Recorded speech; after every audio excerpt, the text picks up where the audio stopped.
Hello, my name's Roger Watson and welcome to the Jan podcast of 10th of May 2019. Increasing citations to your work. This is Roger Watson, the Editor-in-Chief of the Journal of Advanced Nursing, and here I'm speaking on behalf of myself, Hugh McKenna and David Thompson. If you think citations do not matter for nurse academics, then don't listen to this podcast.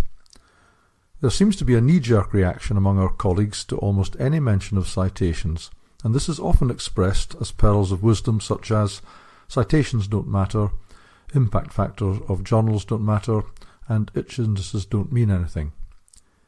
This is often compounded by we need other ways of measuring the impact of publications, but this is never followed up with any constructive suggestions. Take the itch index. Two of us have written several editorials on this, and our most recent effort, which admittedly did have some flaws in the initial data set, which we duly and gladly corrected, elicited two critical responses and one article of support on the Jan Interactive blog, for which we were very grateful. So here we are again, not only to emphasise the importance of citations and all things emanating from them, but to provide some advice on how you can increase citations to your work. Citations are important. They indicate that at least a piece of work has been read and that it was considered sufficiently important to be referred to in a subsequent article. Therefore, because citations credit the intellectual contribution of research, the number of citations a paper receives reflects the impact it has had on the field to which it relates. Much is made of the fact that some citations are negative in the sense that they refer to an article only to disagree with it. We do not necessarily see the problem with this. At least the article being referred to has contributed to the debate. A citation is a citation. Furthermore, much is made of the fact that some articles are referred to because they are known to be erroneous, or were referred to in good faith initially, only subsequently to be proved erroneous. Andrew Wakefield's article, wrongly linking MMR vaccination to autism in the Lancet, which we desist from citing here specifically, is a classic example of such an article. However, such incidences are rare, and any diligent scholar should know the basis on which an article has received citations. We do not claim that citations are perfect. We acknowledge their limitations, but, we reiterate, we've yet to be presented with a viable alternative. We know that citation rates and behaviours vary by field, and in nursing we are a lower citing subject than other cognate ones such as medicine and psychology. Some seem quite comfortable in this zone of underachievement, but we're not. Colleagues should be aware, for example, that in the QS World Ranking System for universities, citations per staff member contribute significantly to nursing's world rankings. If we're a low citing subject, then there may be several explanations. Perhaps we simply do not make a habit of citing each other's work. We publish too many articles that are not worth citing. We do not do enough to promote our work once it's published. There may be a combination of these factors and other factors not fully understood which contribute to low citation. The unknown factors may include the fact that nursing is a clinical subject. While practitioners may read our work, they do not generally write about theirs and therefore do not cite the work they read. This is possible, but does not seem to have a negative effect on the citation patterns of medical journals. It's known that some subjects, for example history, emphasise the production of books rather than articles, and therefore citation rates are low. However, this is unlikely to be a reason in nursing. Apart from undergraduate textbooks, for which there's a large market in nursing, research is largely published in journals. One reason that is likely to contribute to relatively low citation rates in nursing is the nature of the field.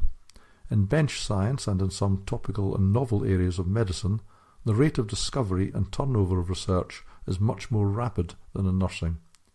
In these areas, completely novel discoveries are made and existing discoveries are quickly augmented or even overturned.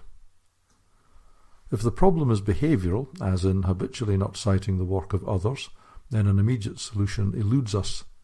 We cannot influence the rate of discovery or the nature of our field.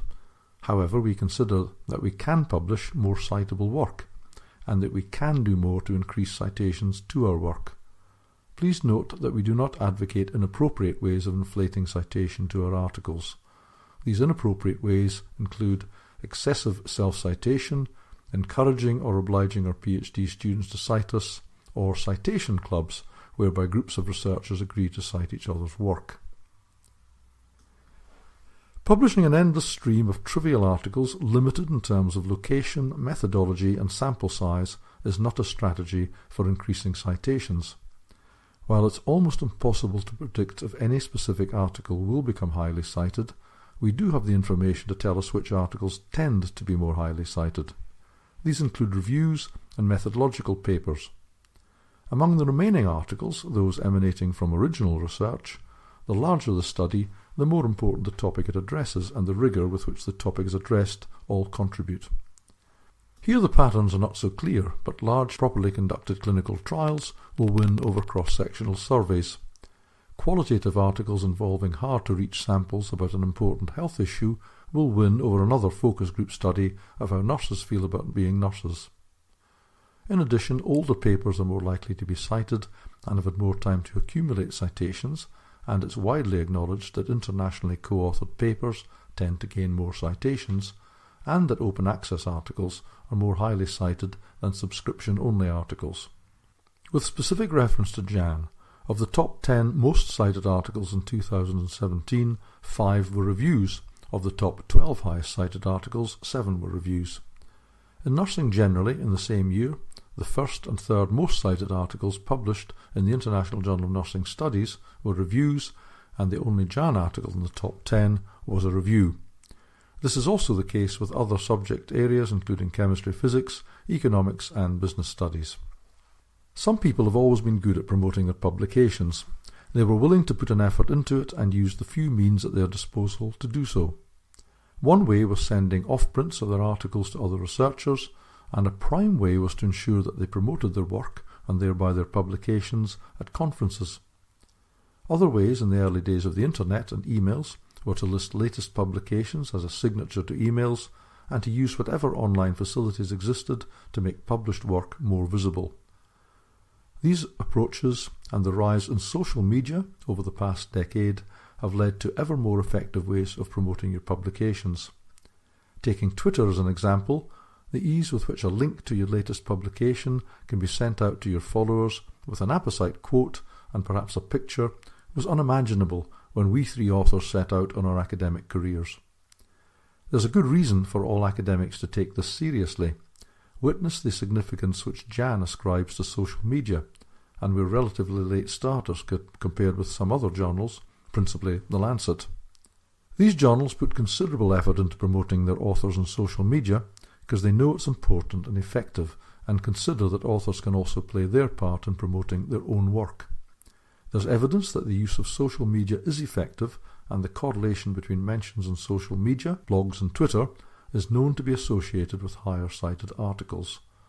Correlation, of course, does not mean causation, and certain articles will be cited and generate interest in social media because they contain important and novel findings. There's no substitute for publishing good articles based on good research. In the UK, the Research Excellence Framework is the government system for assessing research in UK higher education institutions. It was first conducted in 2014 and replaced the previous research assessment exercise. Its results inform the allocation of billions of pounds of public funds to higher education institutions. In 2021, UK nurse academics with significant responsibility for research will have their research assessed in the next Research Excellence Framework. To do this, the assessors will use peer review informed by citations. This supports the first principle of the Leiden Manifesto that quantitative evaluation should support qualitative expert assessment.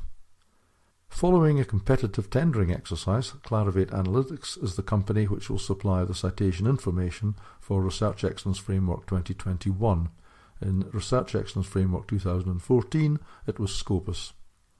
While at this stage it is unclear how panel members will use citation information, we would recommend that individuals should use every possible ethical approach to increase their publication's citation count. To do otherwise is unwise, since research is not complete until it is communicated again and again and again. This podcast was produced in association with youpublicationslimited.com.